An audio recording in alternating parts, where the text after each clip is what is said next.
Welcome, everyone, to the Rideshare Rodeo audio podcast covering all aspects of the gig economy. This week, I have invited fellow gig worker JP's Gig Corner on YouTube. For those of you not familiar with JP, you will be here soon. And JP, thank you for joining me today. Thank you for having me. I am never at a loss for words. I know, and that's why I was really excited to have you on, because I have pushed back a little bit on doing guests because a lot of people prefer me to cut a few minutes off the podcast, so it's a little shorter of a runtime. So I keep the audio under an hour, but they prefer me to do it, alone, because they think that, well, there's all these other things where you do with other people. Just do that one. So then when I occasionally bring people on, they enjoy it. But when I was doing it every time, it just seemed like another thing where I was just a bunch of people. Yep. And so I get where they're coming from. But before we start, do you want to give us a little background on you in the gig space? And Sure. Well, I'll give you background on me, period. I spent most of my life in the restaurant industry. I was 45 years in multi-unit roles, with most of it being in fast food. But I did 20 years or more at Wendy's, and then a thing called Kenny Rogers Roasters for about 6-7 years. Then I ended up at Burger King for actually quite a while, back as an employee, at both Kenny Rogers and at the end with Wendy's. I was actually an operator, so I actually had an equity position in those jobs, and then we're in that position, I should say. And then went back to working for a big company again with Burger King. Did that about 13 years, and I was tired of restaurant work. Okay, yeah. Simply said as possible. I was tired of dealing with all the things that we do in restaurants, as you well know. So I ended up I was actually going to get into either real estate or selling cars, and I decided that I would start looking into those things. And I heard about, when we were down in Disney World, we were there for a vacation, and the guy that was bringing us back and forth was in a black car right between our hotel and the parks. And I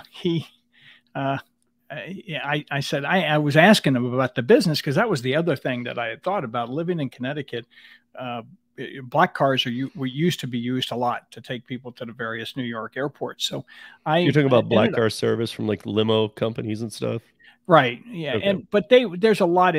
Back then, if you went to LaGuardia, let's say, when you came out of LaGuardia, there were more black cars waiting for people than there were cabs. And this is before Uber. So, right. I mean, it was a long time ago, but I got to talking to the guy about what the black car business was like. And he said, well, it was real good, but this new thing called Uber is about to come here. So, and what happened with me is, a few years later, I ended up in the position where I just said enough is enough, and I got out, and didn't expect to get back in at all.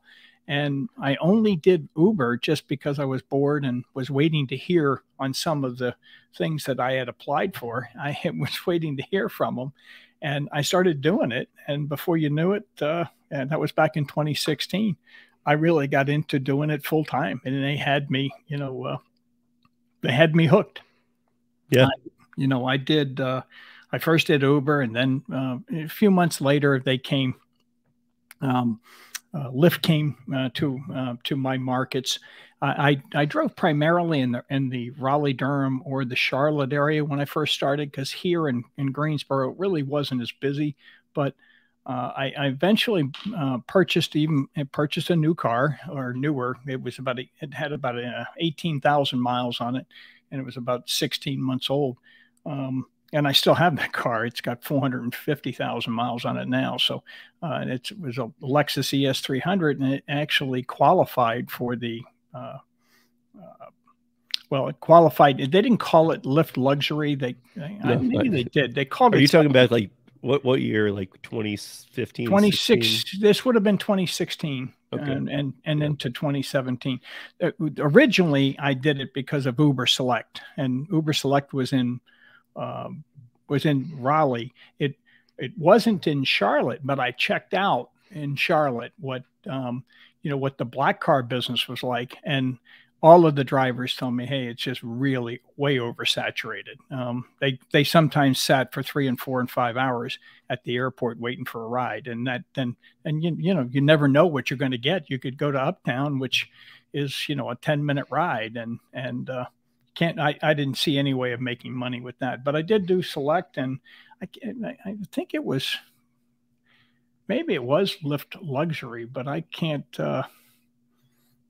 remember what they called it. Now they call it Lyft Lux. So it's the same kind of a deal. You made a little bit more money with it, but you also I would do Uber X, and eventually I bought a van.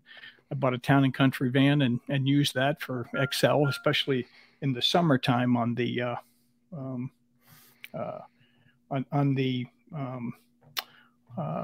the summertime. I would go down to the Outer Banks here in North Carolina and work there, and it was wonderful, and I do mean wonderful money to do that. Sorry, I'm getting this is one I got to take for later. I have a lot of good regular preferred members on Shipt, and when they make a request and there's somebody that's tipping 15 to 20%, this is a $300 order, so it'll be a nice payout on it. But to cut to the chase, after several years, actually 2.5 years, one of my old bosses convinced me to go back into the restaurant world, and I went and oversaw about 50 Little Caesars, and then at the end of 2020, I decided it was time to really stop working, and I wasn't going to get back into the gig world again, but because I didn't want to do, COVID was, in rare form at that point, and there was no vaccines or anything, so I wasn't going to go back into that. And I started checking out the other things that were there, DoorDash, Uber Eats. Uber Eats was lousy in 2017, 2018. It was just, I did 2 back then, and they didn't give you any information. It paid $2 or $3, and I just said, nah, that's not something I want to do. But I did when I reactivated my accounts. When I got home, I reactivated my accounts and sent in the insurance and all that kind of stuff, just in case. We'll see what happens. And I didn't realize, but I left Uber online. And when it was reactivated, they did it instantly for Uber Eats, because you can do that anywhere, right? So, so once I sent the insurance card and stuff like that in, I get this Uber Eats, and it comes up and it says $18, and I went, wow, I know where that's at. I said, that's only 4 or 5 miles. I said, that's actually a pretty good payout. Let me take that, and had never seen it before because it didn't come across that way. That night I did 4 or 5 orders in maybe an hour and a half, and I made like $80. And I said, maybe Uber Eats is worth doing now. I should go back and take a look at it. And of course, signed up for DoorDash, and I got on the wait list for Grubhub. But cut to the chase, I started doing those, and before you know it, I was back into doing it.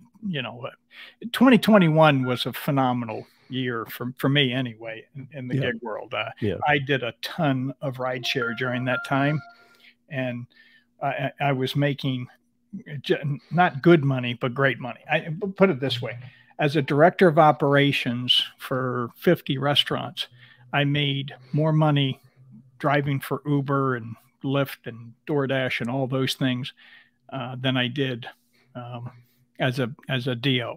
Okay, and I had none of the responsibility.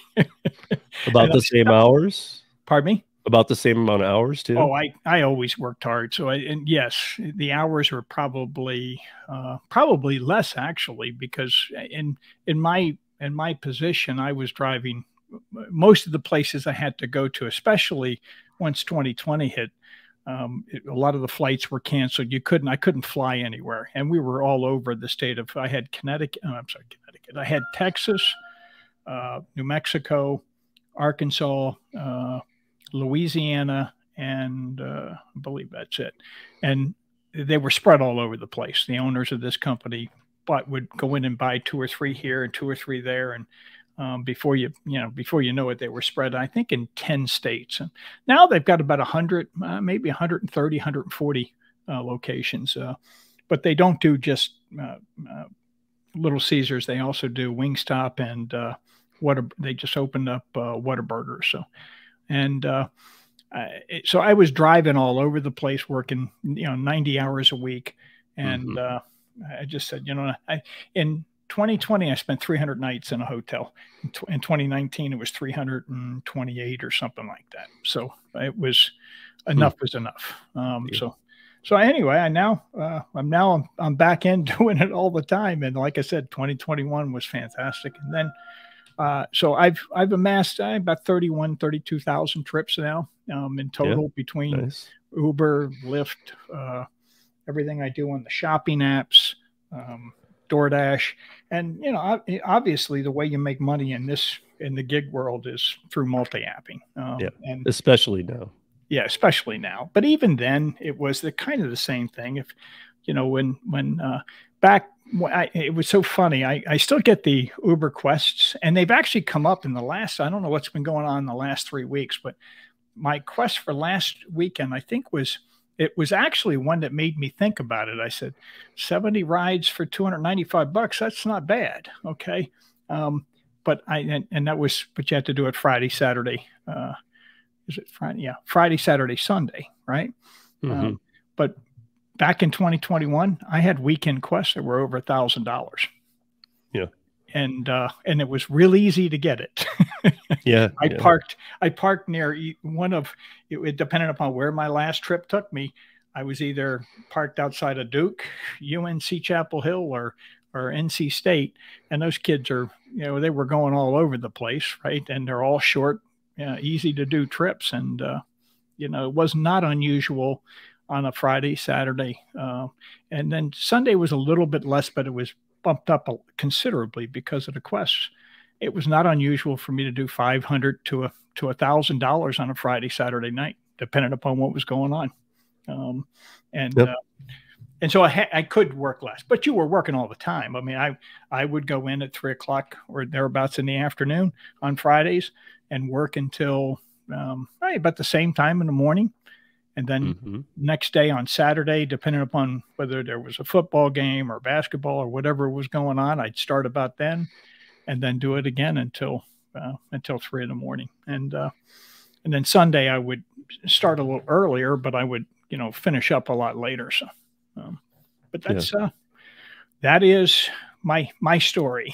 That's your story. Yeah. But yeah, and before we totally get into this, I want to, since you mentioned the service industry, I've mentioned it enough times on my podcast. It's probably some of the listeners are sick of it, but I myself did 25 years in the restaurant bar industry. I've been an owner, I've been a general manager, I've been a bartender, all this stuff. And I got to tell you guys, if you're ever looking to step up the ladder in the restaurant industry and be a GM, they're going to put you on a salary. And my one piece of advice to you is make sure if you're going to do something like that, have a stake in the company. Absolutely. Good advice. If you don't, you're just going to get so burnt out. You're not going to believe it. Well, my advice is actually a little bit different. That is, go do it for a year or two, but unless you really love it, get out and find something else where you can actually make great money. Oh yeah, of course. I mean, nobody's going to hire you to be a GM out without any experience anyway, or to be. But even if you're a GM, even if you're, like I said, even if you're multi-unit and you have 8, 10, 15 locations, you're still only looking at, maybe $100,000 a year. And it's a lot of work and a lot of responsibility. There's a lot of people, you have, I don't know, when I left, I probably had 700, 800 people in the organization. There's all kinds of things that are happening every single day. Yeah. And in today's world, it's just no fun, at least not to me. And I told my kids I would not get into the fast food business again if I had it to do all over again. So Yeah. I mean, I honestly, yeah, I honestly believe I've always said that I think I almost think that as a high school senior, which my son's a junior, he's about to be a senior. But Uh-huh. I feel like as a senior, you should have to do something service industry. Like I it should I be a would. I mean, even if you're privileged and no, I would never. I feel like you should have to graduate because you need to understand what that type of life is like. Well, you understand. You get a real good understanding of what work is all about, Right. and how hard it is, and yeah. And don't get me wrong, the first 25 years that I did this, I loved it. Okay, it was the next 20 that were. I stuck around in the restaurant business about 10 years longer than I should have. I should have gotten out and done something different. I actually toyed with the idea of going and getting a law degree and doing that, but I knew I'd never make the money back from it. But and you know that's a serious amount of time. Plus, you really can't work much when you're doing that. Yeah, You know, for and sure. you have a difficult time. I would have had a difficult time doing that. So, but because that to me seemed like it would be fun. Okay, Yeah. But it's yeah, the restaurant industry is not. It's not for people who want to go in and work 40 or 50 hours a week and consider Yeah. that that's a good full solid week. There are weeks that you can do that. All right. Especially Yeah. if you're good at it. Okay. But boy, there's a lot of times where and it wears on you. That's Yeah, all. our bar was right across the street from the home plate entrance for Coors Field. Uh-huh. So we had 82 home games a year. So Yep. during those weeks, I was pushing 100 hours a week. I believe it. You Yeah. know, and then it's like during the winter when the Pepsi Center it used to be for the Nuggets and the Avs, when that would be going on, the other side of Lodo was more lit. We'd still get busy, but that's when I could kind of shave my hours back. But I would kill myself during the summer. Oh, I hear you. And it was kind of I know exactly where you're coming from. So I like I said, I stuck around in 10 years longer than I should have. So yeah. but that's kind of the story about me. I've watched you enough now to know what your story was, very similar, and what like I said, that's why I said I probably stuck around 10 to 20 years longer than I should have. So but Yeah. but I still, even 30 years into it, I was still having fun sometimes. But that's what I was going to say too. The other thing about it is, look, I didn't do it and hate every day. I mean, I had a lot of fun doing it, and I liked the people I worked with, and it can be a fun environment. Mm-hmm. And if you're, like me, if you're somebody that just doesn't want to sit in a cubicle or something, because I could never, I could never do it every day of the week, or that couldn't be my life. Right. I couldn't have been my life either. So, yes. But I mean, I only had a cubicle a couple times in my career, and I very seldom ended up there. Right. Yeah. I'm talking about the people who are there day in, day out. I know. I couldn't do it. I understand why they should be in there doing it instead of. Oh, I'm glad there are people who can do it. Yeah. Because I can't. So I'm glad there are those people who are into it. So yeah. But yeah, let's jump into a few subjects here and see how much we get through, because there's some weird stuff going on. Yeah. The first one I just added in, and we were talking a little bit backstage before we came out, but I wanted to ask you just what your thoughts are on why Uber Pool is back, and why at the same time Lyft had it still, but now Lyft has ended it for good. Yeah, that's an interesting part that Lyft has ended. I'm glad they've ended it for good. Uber's doing it for the money. And Uber says there's no money for them to make, but yeah, there is. They're the only ones that get more out of it. Uber drivers, I don't know a single driver that I've met, and I've met thousands of them, and that have said to me, yeah, Uber Pool makes sense. Everybody I met in DC, they would say the same thing. Or when I was in my office was in Dallas, right? So if I was in the Dallas area, I used Ubers all the time, and they hated it. I mean, they literally hated it. Yeah. Yeah, and there's nothing but problems. So if I were still driving rideshare, I sure wouldn't do it. And that's kind of my thing is like, first of all, why is Uber bringing it back this far after the pandemic, and why did Lyft wait till this far after the pandemic to end it? It's like, obviously Lyft follows the moves of Uber. I don't understand why they still do. Lyft seems to be very much struggling. I don't think that's anybody's surprised to hear that they're struggling. But Uber, I agree with you. I was reading an article that said that the customers who use Uber Pool save only about 20% on what they would pay for their own car. And I was thinking to myself, man, post-pandemic, look, I'm not a millionaire, but I'd rather pay the 20%. I mean, why get in a car with somebody else that you have no idea? Yeah. The only thing they're doing it for, it's unfortunately between Uber and Lyft, it's always been a race to the bottom. It's the rideshare business. These guys like to fancy themselves as a technology company. No, they're not. They're a cab company. That's it. Simple as that. It is simple as that. On the, I listened to somebody else this morning talking about this. I can't remember who it was, but as I was driving around, maybe it was last night on.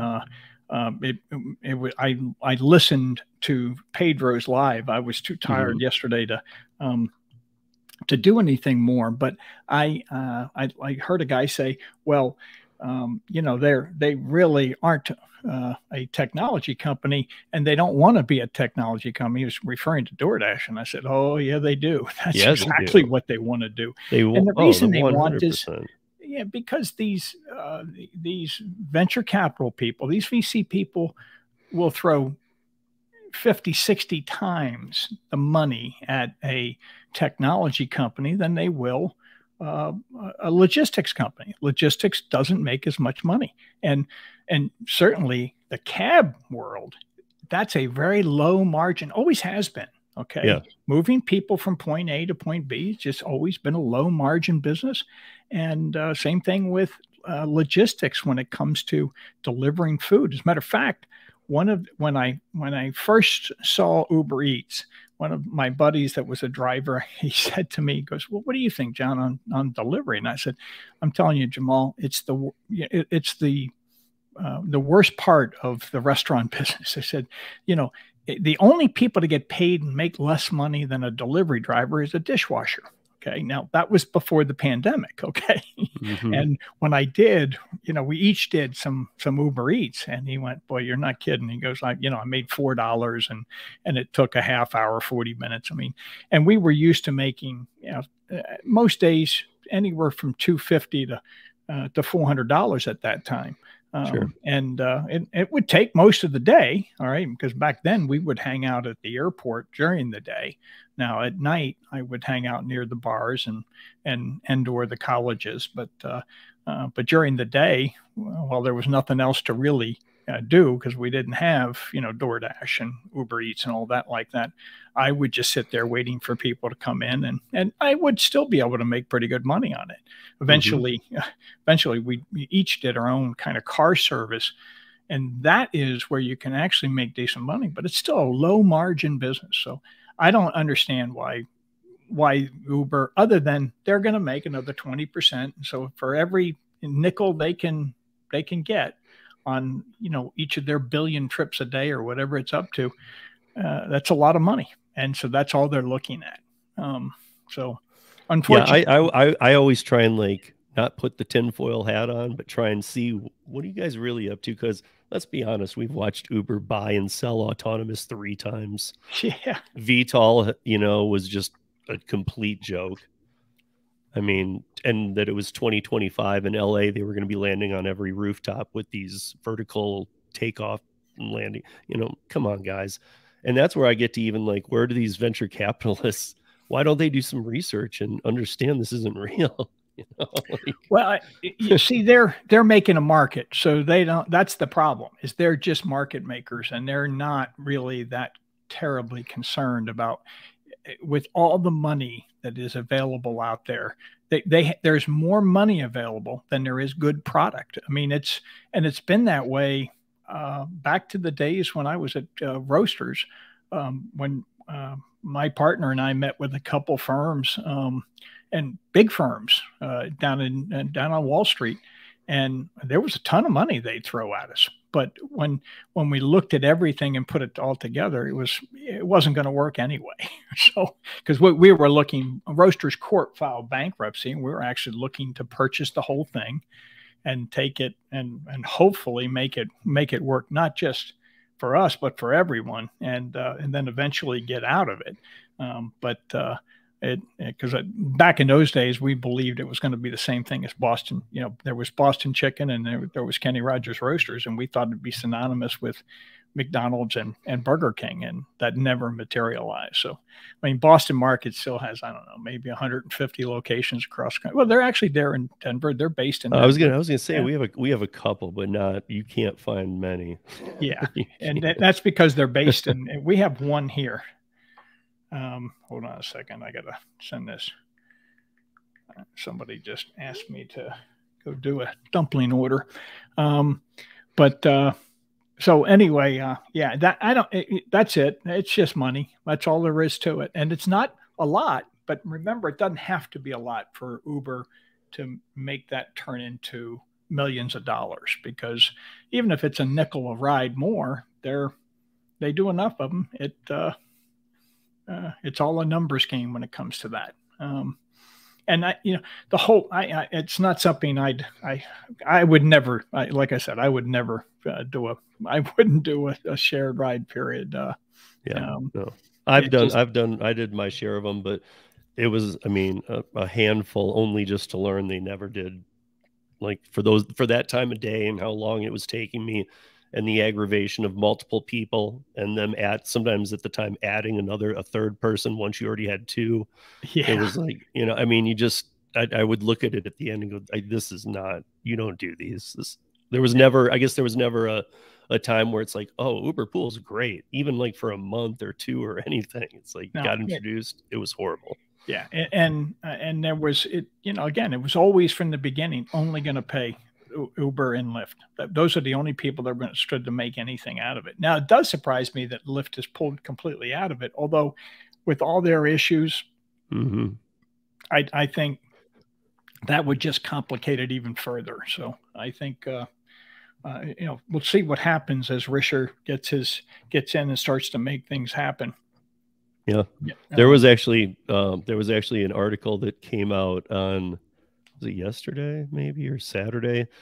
Maybe it was even Friday, that said that that Lyft CEO had announced that the ride sharing company is open to acquisition bids. And he didn't follow it up with "we're actively seeking" or anything, but just some of the terminology in there made me think somebody's talking to you. Well, I'm sure they, if the one that would make the most sense would be Amazon, right? Because they have the money, and he's got a long history with them, and he was, very. I mean, he was like their 37th employee. I mean, he was very. Matter of fact, there's still and what do they call it? An Easter egg on the Amazon site that's a thank you to him for what he did for their retail and logistics part of it. So he knows what he's doing. So it's just a matter of, you're right, he hadn't done it for 10 years or whatever the time frame is, but my guess is he's known as one of the top 25 most influential people in Silicon Valley, and that's pretty impressive, because there's a lot of people out there that are very impressive. So, but I have to wonder what Amazon would gain from it. I mean, if they want to do rideshare, yeah, I get it. But I mean, like, they have a much bigger database than Lyft could sell them. And what does Lyft have to sell them? I would say probably the software and the structure to get it, the code and what have you, to get it to happen instead of developing it themselves. The network of drivers, although that's not hard to replicate, I get it, but it's not, but it does come with a cost. So they would save all of that development, and they get another thing, you know, Amazon wants to be everything to everybody. So, and that's what they're really still looking to be. You know, no matter whether it makes money or not, and really the only thing that they make money on is AWS. The rest of it is still a cash loss. So if they didn't have their server business, they'd be in serious trouble. Yeah, I saw that they've pretty much stopped with the stores, and I know they were slowing down, but it looks like they're just kind of done with those Amazon stores. And yeah, I went in with my son to one of those, at least when they first started the one, I can't remember what they called it, but what you did is you walked into the store. This is in San Francisco, and everything you took, and you just walked out the door. Right, and it tallied it, automatically charged it to your Amazon account and charged your credit card, yeah. Which I think is pretty cool. I just said to myself, I don't think I'm not sure how that's going to work long term, but and of course today now they'd have gangs of people coming in and taking everything. So I wonder if they each have an Amazon account or not, but and they with everything that's going on in San Francisco and LA with that. So actually, I'm surprised it took Walgreens like as long as it did for them to just go, wait a minute, we're getting robbed too much. Yeah, like because they were getting robbed. They were getting robbed with the police there, and the police wouldn't even chase the people down if it was just like a pillowcase worth of stuff. They were just well, that's what happens when you stop worrying about you know what the law is and just say, okay, we're going to let you. If they're not going to do anything to the people they lock up, well, what do they think's going to happen? You know? Or if they're not even going to lock them up, or if they're not even going to lock. Well, I think it started with they would lock them up, and then the cops would say, wait a minute, it all got dismissed, and then somebody called them on the carpet for locking up somebody. He only stole $895 worth. You know, he needed another $5 more to make it a felony. Well, $900, $895 is a lot of money. Okay. It is. Or, you know, whatever it takes to make it to that next level. Who cares that, you know, that's still serious money when it comes to the person that owns that place. You know, 100%. And there's no insurance for that. Everyone talks about that. I hear that a lot, especially in the gig world. You can't insure against those things. Right. I guess somewhere you could get probably Lloyd's of London or somebody to offer that, but you wouldn't be able to afford to pay it. Because those are things that business owners have to eat it on. Now it's different when they come in and smash windows and all that kind of stuff. But I'm talking about normal pilferage. You can't insure against that. That's it's not an insurable loss. You know, I guess if they came in and smashed everything and took it and broke in overnight, all those things, yes, those are insurable. But the things that going on in some major cities now, it's really would be very difficult to have insurance for that. So I don't blame them. I'd pull out too. I'd look at wherever they are. And Amazon, I use Amazon a lot. I mean, I buy stuff on Amazon all the time. I've never been a big fan because of how they've gotten to the size they're in.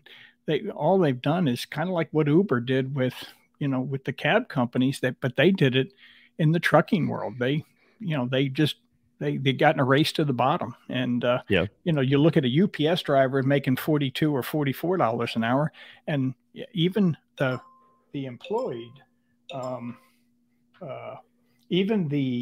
employed, the employees of actual Amazon are only making $15 an hour to do delivery. That's not a lot of money. No. Even the long haul truckers are bidding to the bottom too now on these boards. They're just kind of looking at these orders like, or these long haul multi-state orders, and they're like, nobody's going to take that. And then somebody takes it. And they're like, what the? Yeah, it's and no one wins in a race to the bottom. So it's you're gonna lose no matter who you are. The only people that can do that is governments, and China can produce all this steel and then dump it here in this country for nothing. Okay, well, at least they used to be able to, until we wised up and said, no, you can't do that anymore. But you can't do that as a company and survive. You have to make money in the end. and that's the biggest problem for Lyft. Lyft is they've got to get to the point to where they're actually making some money. And same thing with Uber. Uber loses more than Lyft does. Yeah. But because they have so much larger mass, and they've convinced the they also have global reach too. Yeah, well, that's what I mean. They have so many they have so much business in different parts of the world. They have now convinced, and they spend so much money on, NBC, CBS, ABC, all those companies. They spend, ESPN, the whole 9 yards. No one wants to address the real issues. When you listen to them do an interview with Dara Khosrowshahi, I just laugh. I say, why aren't they following that up with any of the important questions? Like, last year you lost $9.2 billion. How are you going to stop that? Okay. Well, we had a $300 million positive cash flow in the quarter. No, you didn't. When you subtract your ESC, which is the employee stock compensation, it's actually a negative. It was a negative cash flow, 1.1 billion or something like that in the last fourth quarter of 2022. And I was like, but no one's pressing him on those things because they're too in bed with him. Yeah. They've recreated this adjusted EBITDA number to where everyone, that's what they're talking about. Even Burger King. I laughed when I read their last results, because of knowing what Burger King used to earn and what they're earning now. I just laughed because they're all touting what a wonderful job. Well, it really isn't such a great job. Before they were public, and when they were owned by a really largest company in the world. We would get the numbers because we knew what the company had to provide. And back then, I want to say it was like 800 million, a year is what they were. The last time I remember us being a part of Diageo, and of course to Diageo, that was a drop in a bucket. It wasn't a lot of money, but $800 million, almost $1 billion. That was 15, 20 years ago. That was serious money. And eventually they spun it off. But now when I read what they make, I go, boy, profits are just that. It's actual profits. It's not, some funny, you can't pay it with monopoly money or funny money. It's not adjusted EBITDA, it's EBITDA. And if you do have a cash flow, it's real cash flow, not adjusted downward because you can subtract out this and subtract out that. But everybody's letting them get away with it. I don't get it. I really, but if you look at the good, the big long-term investors, they won't touch a company like Uber or Lyft or any of those because they know that the companies aren't going to make any money. And it's going to get worse the more Uber's 15 years in now. And so. And that's why it's, I remember reading when Khosrowshahi first took over, he was given a bonus of 100 million. If they could get the valuation when they became public, if they could get the valuation to 100 million, no, wait a minute, I want to make sure I say this right. No, I did 100 billion rather. Get it to $100 billion and maintain it for 90 days. They were going to pay him $100 million. Mm-hmm. And that was a big deal in all of these different markets.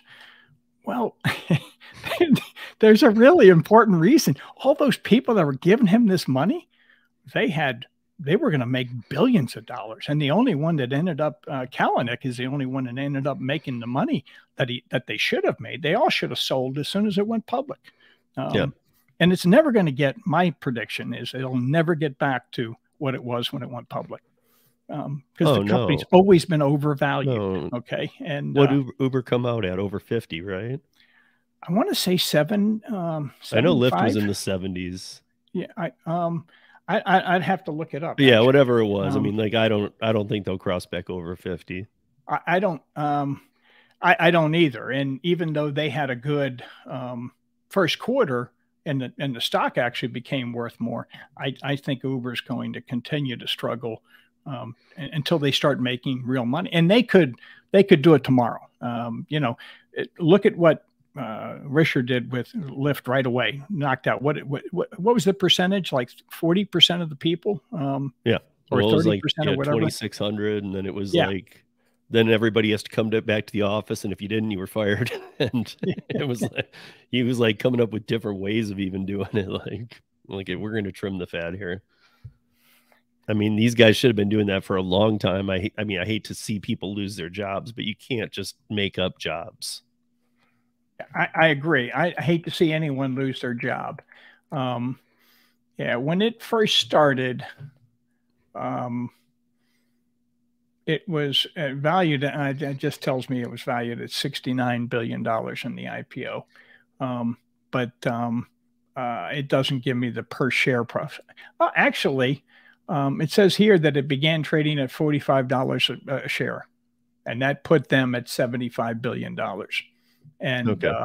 So it depends on which one you actually believe. But yeah, you can make money on Uber trading in and out of it. You can't make money. It's not a solid investment because the company is constantly being decreased in value with all the employee stock compensation is just really making the company worth less and less and less because they got to keep increasing the number of shares to people to keep them. And then, which I don't quite get, you know, I'm not sure where these people at Uber would go. Okay. I'm talking, you know, I don't know why they need to pay $200,000 to one of their engineers. I just don't get it. I just don't see why they have to pay that much, but that's me. And I can tell you, I can tell you this, I would go in and take Uber or Lyft, either one of them. And in 6 months, I'd have it generating cash because I'm used to operating businesses. Anyone who's been in the restaurant business for a long time, you're in a slim margin business. If I made 10% or 12% net on the bottom line, and that's after everything's paid, you know, I'm a hero. All right. Yeah. And it wasn't easy to do that. No, you have to get your costs down at the most cutthroat levels and still be putting out good product. And exactly. Yeah. It's very hard to do. But Uber, you know, Uber, go in and you do just what RiDESHARE did. Go in and cut. And then let's see, you know, still get the basic fundamentals of the company. That's probably the reason why he's getting rid of the pool rides is because that probably takes more people to manage that function. But Uber doesn't want to do that because they're all making so damn much money in their stock compensation. It's ridiculous. Even though the stock's performing poorly, if you look at over time, it's horrible.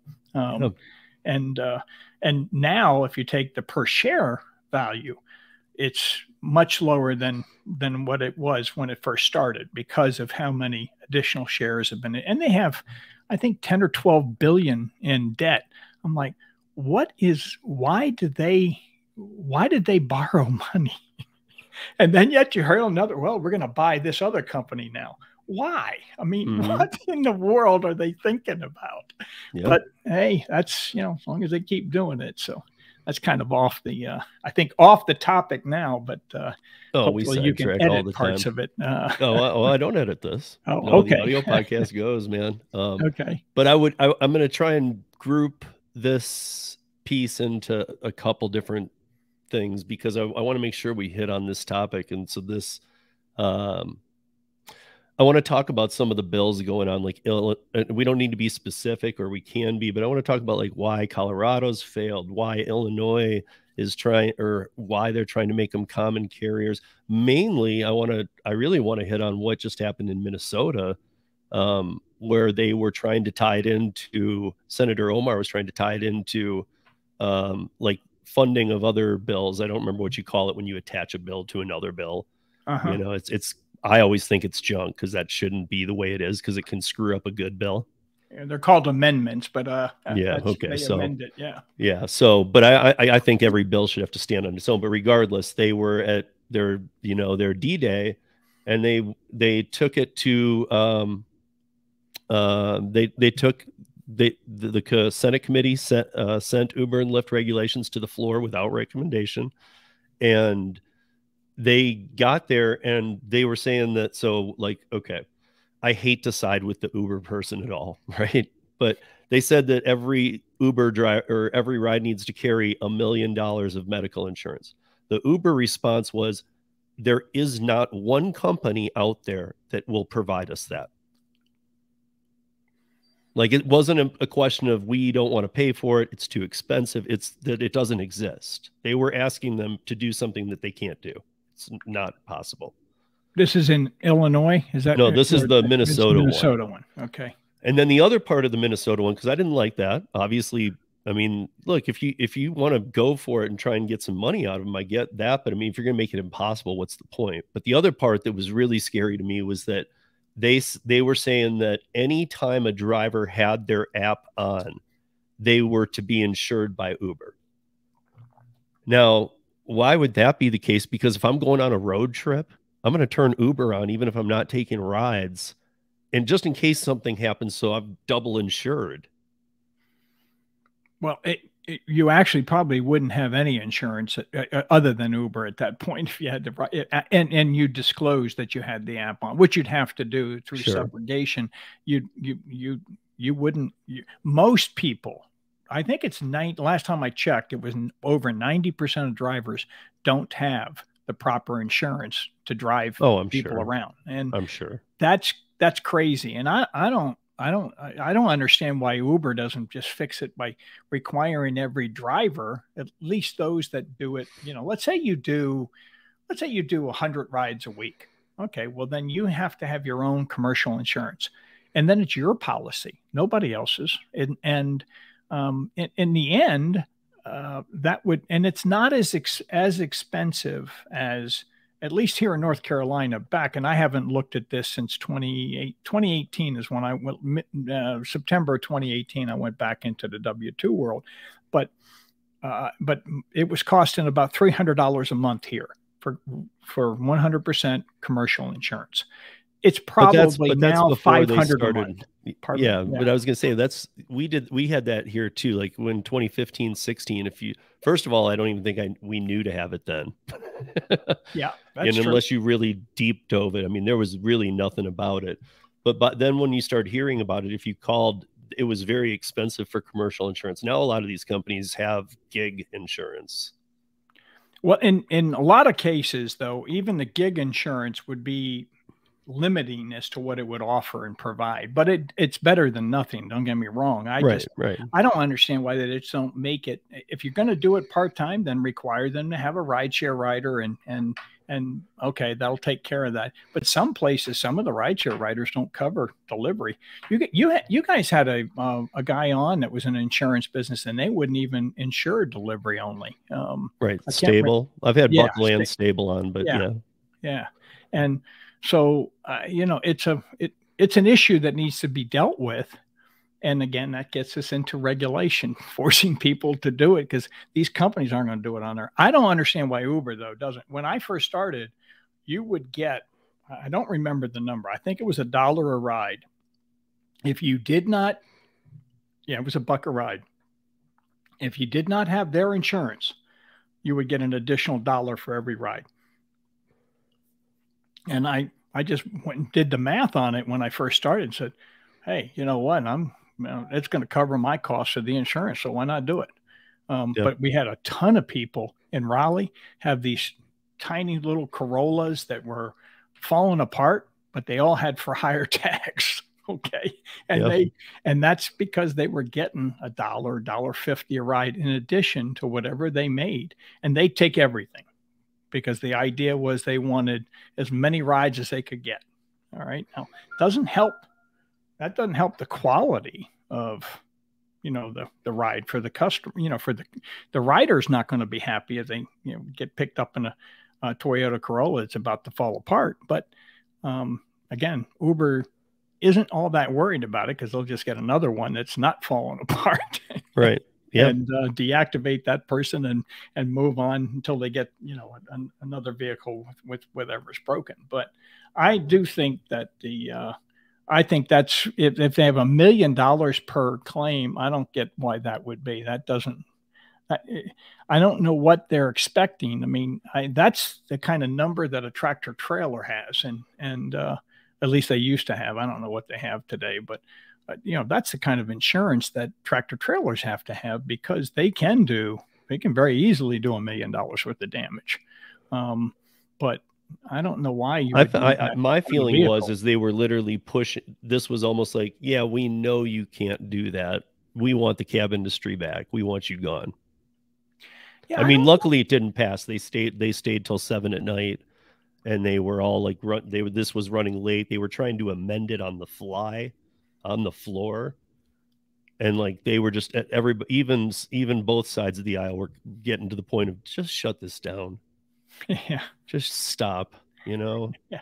like Well, I think a lot of that is along the same lines of things like what are going on in Congress right now. If you let the far left decide, you know, we'd no longer have the cattle industry, and when and fossil fuels would all be eliminated.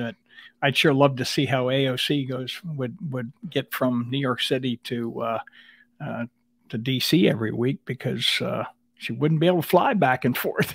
yeah, no, And yeah. because there is no aircraft that can go for an hour and a half uh, on a battery, and it's going to be a long time before there is one.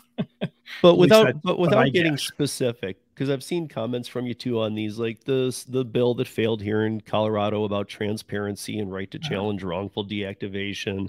That's going on in other states, and other states want this, and other states want this active time pay and per mile, and they've added money to it, and they're just all over the map. I'm so glad the PRO Act never happened, but at the same time, like now these states are all just going crazy independently on what they want, and they're some of them somewhat look alike, but some of them don't at all. Where do you, and I'm pretty sure, I feel like it's going to come down to state by state, but where do you think the generic is going to land here? Because for a long time they were avoiding these regulations, but I don't know how much longer they're going to avoid things. yeah, I don't. Well, I think that especially in the more liberal states, you're going to have. I think they're going to come up with more and more regulation of it, and I think how that gets fixed, and this is what we as if everyone's correct and there's 65 million people in this country that are doing gig work, okay, guess what? If just 10% of those people were to send a letter to their U.S. congressperson and both senators, I can guarantee you there'd be a bill on the floor in this Congress, if not multiples, because there needs to be some regulation of these companies. And what I think it's going to look like is those issues like insurance. I don't mean health insurance. I'm talking about the automobile insurance. How is that handled? And then a per mile fee that makes sense. It's like and I actually think that if they don't have to look very far to see which one works. I think that Washington State may not get a lot of things right, but I think that in that case, I think the one in Seattle and the rest of the state of Washington, I think that's the right place to start. And even though it sounds crazy, like Connecticut's bill, Mm-hmm. at first blush, it might look ridiculous. However, it's only $18 an hour when you look at it on that end of it. And $1.30 a mile is what they're doing in Washington State right now. So it's about the same numbers. And because it's only active hours, and in most places, Uber drivers are only active 50% of the time. I don't care what. Right. And Dara Khosrowshahi is quoting things that happened in 2021. In 2021, I was over 90% occupied or busy all the time. Okay. And if you put in everything, it was 100% because, if I wasn't on an Uber, I was doing a DoorDash, or sometimes I was doing both. Okay. So as we all, I don't mean rideshare and a DoorDash, but an Uber Eats and a DoorDash order. If they're going the same direction, they're coming from the same restaurant, I wouldn't think twice about taking those. At least back when I first started doing those a lot, that's what I would do. So I'd say, but today's world, you're talking about 50% of the time. And Uber has recreated the word and the definition of time. I mean, give me a break. There's 60 minutes in an hour. Okay. There's 24 hours in a day. There's 168 hours in a day. Nobody cares. I mean, a week rather. Nobody cares how much time you're active. As much as in the end, they want to know how much do they make per hour, and they're not making that. We all know that, but because they're talking about what the numbers that Dara Khosrowshahi quotes. I'm doing a clip out of one of the rideshare guys because he said, "What do you think we're going to lie to you?" And then I'm going to superimpose 100 of the, not about 100 times, and 100. You got an additional tip after the trip, okay, that I know were not true. That didn't, of course, we think you're going to lie to us, okay? Uber lies to drivers every day. If anybody out there doesn't think that, then why don't we have transparency? Yeah. I mean, if you think that Uber is telling you the truth on everything, do you really think? And there was a guy on one of Pedro's lives once that really believed that I get all the time, I'm getting all these extra tip. And I'm like, no, you're not. That tip was already there. It's just that I did think that when I first got a few of them. Okay. When I first got a few of those later, I said, oh, that's pretty cool. I guess they like my service. And then once I realized, wait a minute, these are all, I'm only getting this every time I get an $11 or $12 order, or an order that was plus the surge. If I had a surge on it, let's say there was a $10 surge on that. So I got a $21 order. Later, I'd get a message saying, hey, we liked your service even better and tipped an additional $3.10. No, they didn't. That was on there from the beginning. I did a thing with my neighbor. I had him tip me $10. No, wait a minute. 10, yeah. No, $8.01 on this order. All right. And guess what? I got the offer at $11. And after, an hour or 2 hours later, I got a message saying that Jim thought it was great in your service, so you got an extra penny. Okay. That was on there from the very beginning. Okay. Right. And there's not, I'm not there. And, but why do that? I mean, why do they do that? I personally, complete transparency needs to be there in all of them. Show us everything, show us the mileage, and it can't be Instacart miles. I mean, Instacart, they think we can drive through people's houses and, we can obviously walk on water because if there's a river there, you can, go right through it, even though there's no road there or bridge, you can, because they do everything on right angles or hard angles, I should say. Yeah. And, that's nonsense. Most of the time on my Instacart rides, when I do them, the mileage is at least 30, 40% higher than what they actually put on the offer. Why? Yeah. Because they can, because nobody's holding them to account. If they were required to pay per mile, which they should, then it solves a lot of the problems. The other thing I think needs to be there is they got to pay for Social Security and Medicare. Those programs are going to go broke. All right. And I'm not worried about it for me because I'm already collecting Social Security. All right. I'm already on Medicare. All right. So it's not going to change my life at all. Actually, I'm going to pay more because of it. All right. But I'm okay with that because I think everybody needs to be paying into it. And certainly the gig companies could set it up in a way to where they pay their portion. I think it's 7.65% in total between the two of them. And they would do that. It's 15.3% total. Okay. Between, the employee and the employer, they pay their portion. All right. And then you as an employee should pay your portion on what they pay you, not what they reimburse on mileage, but what they pay you for the additional fees, not what you make at the end of the year. I know a lot of people won't like that. All right. But guess what? If you don't have that, you're going to have a real tough time because especially if you do rideshare, you pay very little in taxes. And you're writing off so many miles. So many miles. I mean, I did 2021. I think it was 126,000 miles. That's a lot of driving. Yeah. And I got a deduction for every one of those miles. Yeah. I mean, you know, and those are the things that I think need to be addressed. But I think you could start with Washington State, with what they've done. And then, you know, Congress will want to get in and put all these other things to it. Again, as long as you got everybody sending in letters, right? Or really, let's say there's 5 million people. But it's so hard to get people to actually do it. I know from the para drivers' right movement that we did, and then we've been doing. We have 60,000 signatures now, but that came because we had access to people that just were like, yeah, we'll sign that, fine, whatever, kind of thing. Like, it's very hard to go out and talk people into, like, what, I got to write something or email it, or what do I have to do? Even if, like, you were to give them the email, here's the email address.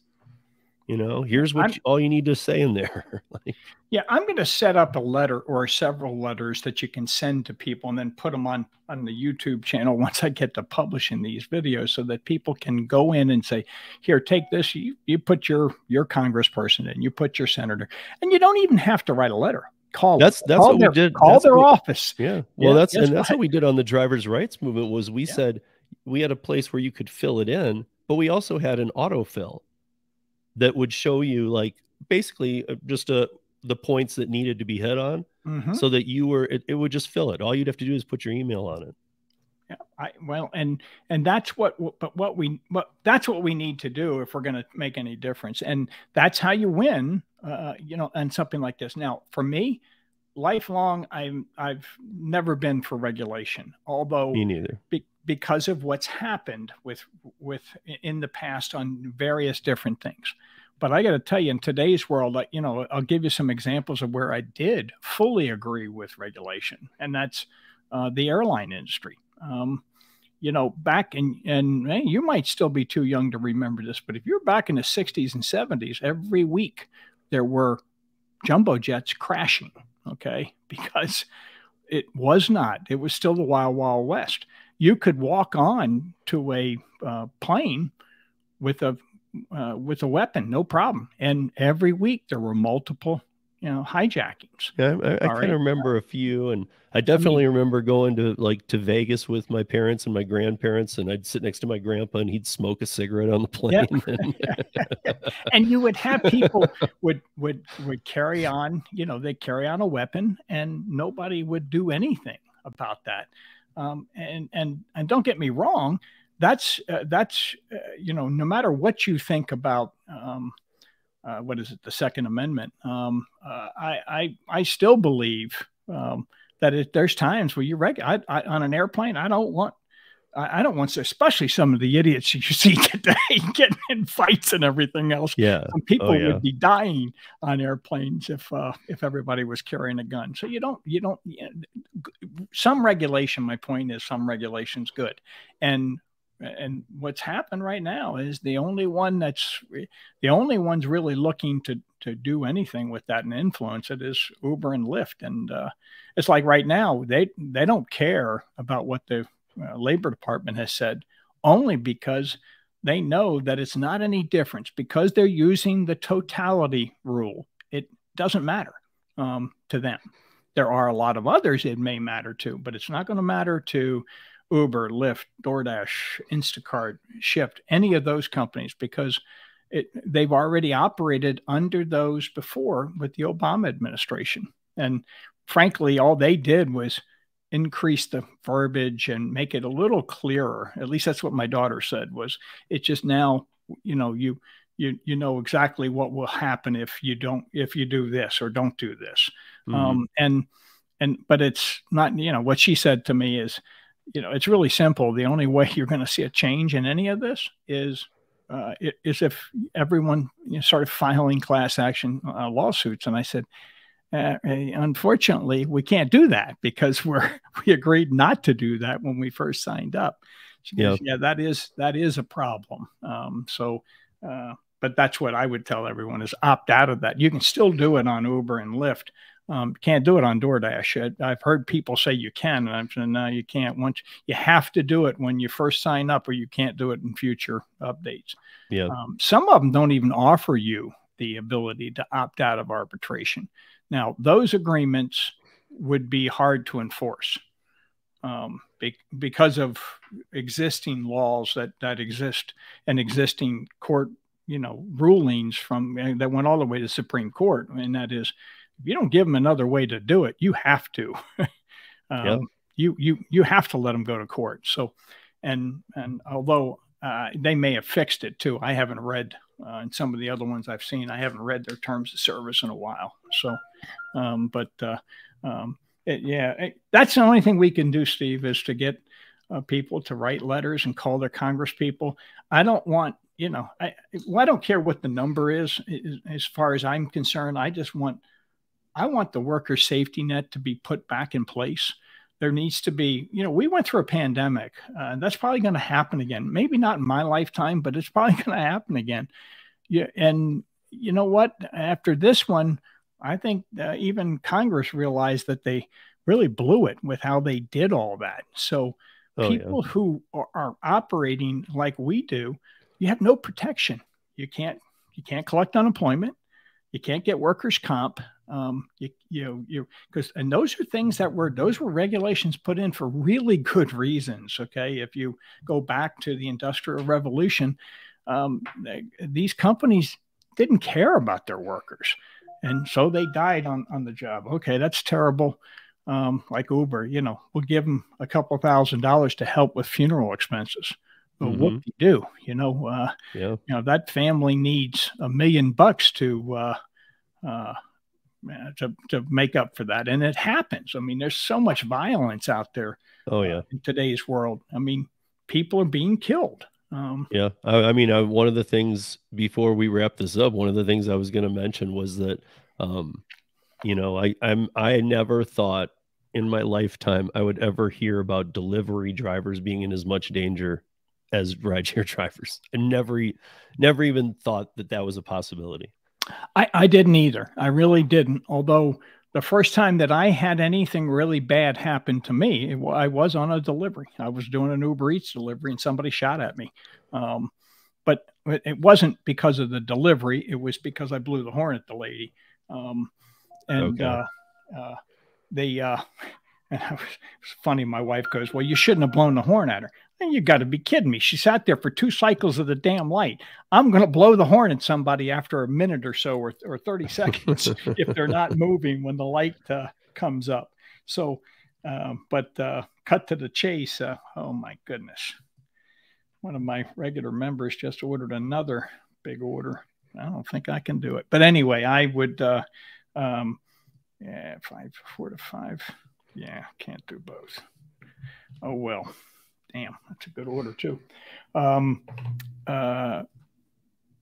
So yeah, I wouldn't have thought that, but I now that it is, there's just more. I think there's more people doing delivery than there is anything else, and it's just a numbers thing that they're doing more and more. Plus, there so many people do this late at night, and on rideshare, a lot of people wouldn't do it late at night. I mean, I did when I did rideshare. I did it till after the bars closed. When the bars shut down, and that's when you made your most. That's when you made the most money. Yeah. But on most people, they don't. They're finished by 8 o'clock at night, or I listened to some people, and they were saying, well, I go out and only do it from 6 in the morning or 7 in the morning until 2 or 3 in the afternoon. Well, you're missing most of the better part of rideshare if you're doing it that way. Even 7, at least in this area, 7 to 9. Yeah, it's fairly busy some days, but most of the time you have to be out there more like 4 o'clock in the morning to get the airport rides. And, certainly from 5 until 7, there's a ton of people going to work. And, that's where you would make your money if you did it there. But I still never made as much money doing that as I did the late night end of it. When I did the late night end of it, that's when you made the most money and had the best stories to tell later about it. So, yeah. Safety is getting to be a concern. I gotta say though, I don't just think it's gig economy. I just think people are losing it. That's what I'm saying is I just think it's larger and larger numbers of people that are just, they're strapped and they're, or they're listening and following the press and then they're reacting and responding. It's like this lady that shot at me. She's lucky I didn't have a weapon because I wouldn't have missed. If I got out, when I stopped, I wouldn't have been. She's hanging out the window with the gun turned like 80 degrees down towards the ground, like this, instead of actually aiming the thing at the person. And I'm like, okay. And they never caught her. They even had the license plate through my dash cam. They never caught her. Wow. Because it wasn't her car. And of course, no one would say who it was, right? But why do you shoot at somebody for blowing the horn at you? I mean, I don't know, but you're definitely not the only one to say that. Yeah, I'm like, people do that all the time now. That's crazy. I mean, it really is. I mean, but anyway, it's a shame because I think that's what's doing it. I just think people they're alone. They're not doing it with other people. And I don't think, well, actually in DoorDash, you can have someone, but they're not allowed to do anything, for you. But even if you're doing that, someone's got a gun, it doesn't matter. The craziest story was the person in Florida. The guy got grabbed and pulled in. Yeah. I'd love to see the video on that to see how that happened. I still don't get it. How he got pulled in, you mean? Yeah. I don't understand how he could have been pulled into it. Because he's probably just setting the bag down, and they were like at the peephole is all I can think of. And he was trying to take the picture instead of stepping back. Mm-hmm. He was just taking the picture, like not paying attention. The door opened, they grabbed him, pulled him in. Yeah, well, if somebody came at me, I know exactly what I would do. Yeah, but I'm also not going to lean over the bag and put my head against their door to take the picture. I'm stepping when I take back that picture, I'm 7-8 feet back, so I'm going to have a chance to react to it. Now, if the guy was big enough, it probably wouldn't make a whole lot of difference, but he would have known at least when it was done with me that he'd been in a fight. But bottom line is, that's the one I just said, God, it's so, I mean, you're talking about you got to be a sick SOB to do that. I mean, that's just, it's like we had. Well, he was too. I mean, if you look at the outcome of the situation, he dismembered the person, and I mean, God, so it wasn't just a killing. It wasn't just to bring him in. I mean, he actually went completely over the top. He is. He's just he's a psycho. But well, here in North Carolina, in Charlotte, we had a driver when I first started doing it back in I think it was 2016.